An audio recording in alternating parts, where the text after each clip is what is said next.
बिस्मिल्लाहिर्रहमानिर्रहीम। स्टूडेंट्स, आज का हमारा सेकंड ईयर का लेक्चर है चैप्टर नंबर 16 से, और इसमें हम डिस्कस करेंगे न्यूमेरिकल प्रॉब्लम 9 और दो शॉर्ट क्वेश्चंस।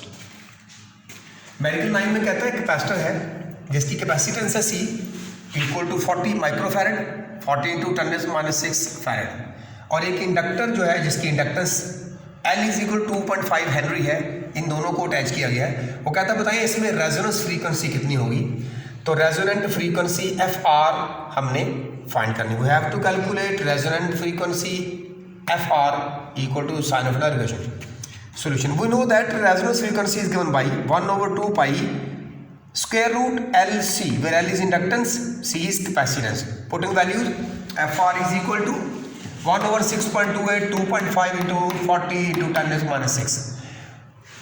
स्टूडेंट्स को हम सॉल्व करें तो 40 को 2.5 से मल्टीप्लाई करें, ये आता है 100, और साथ क्या है 10⁻⁶. अगर हम इसको सॉल्व करें तो आता है 10⁻⁴. बाकी 6.28 अभी साथ चल रहा है।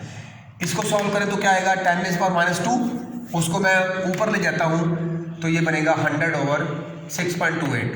सो रेजोनेंस फ्रीक्वेंसी 100/6.28. इसको हम सॉल्व करें then we get 15.9 hertz. Result क्या है, resonant frequency is equal to 15.9 hertz. Now we discuss short question. Short question 3, इसका क्वेश्चन ये है कि वो कहता है एक बल्ब है, उसे हमने एक अल्टरनेट सोर्स के साथ अटैच किया है जिसकी फ्रीक्वेंसी है 50 हर्ट्ज.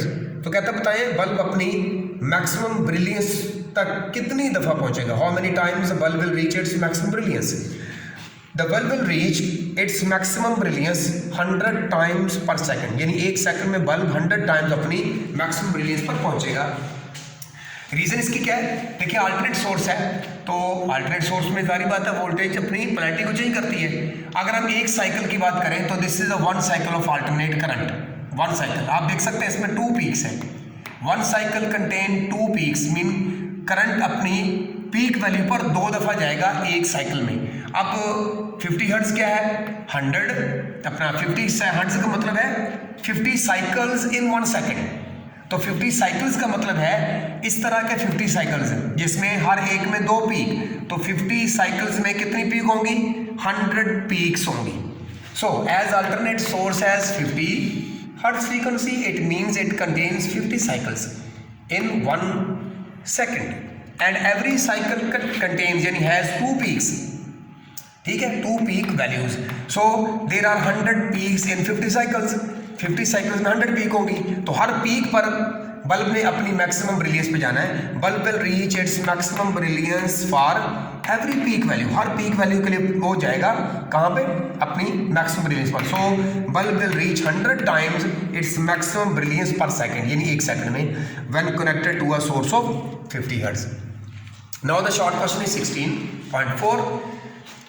इसमें वो कहते हैं एक इंडक्टर है जिसे हमने कनेक्ट किया है एक स्विच के साथ विद अ डीसी सोर्स. एक डीसी सोर्स है, बैटरी है, डीसी बैटरी जिसके साथ एक इंडक्टर लगाया गया है, और इंडक्टर के अंदर उसने एक आयरन कोर रखी है, यानी जो इंडक्टर बनाया गया उसकी कोर क्या है, एक आयरन मटेरियल है, वो मैग्नेटिक फील्ड को एनहांस करने के लिए. उसका क्वेश्चन ये है कि जब हम स्विच को क्लोज करते हैं, ठीक है, करंट फ्लो करेगा. जब ओपन करते हैं तो यहाँ पे स्पार्क पैदा होता है. When switch is open, close करने के बाद रीओपन करना है तो वहाँ क्या होता है, स्पार्क पैदा होता है. कहते हैं why this spark is produce. अब देखिए कनेक्शन जरा एहतियात से इसको समझिएगा.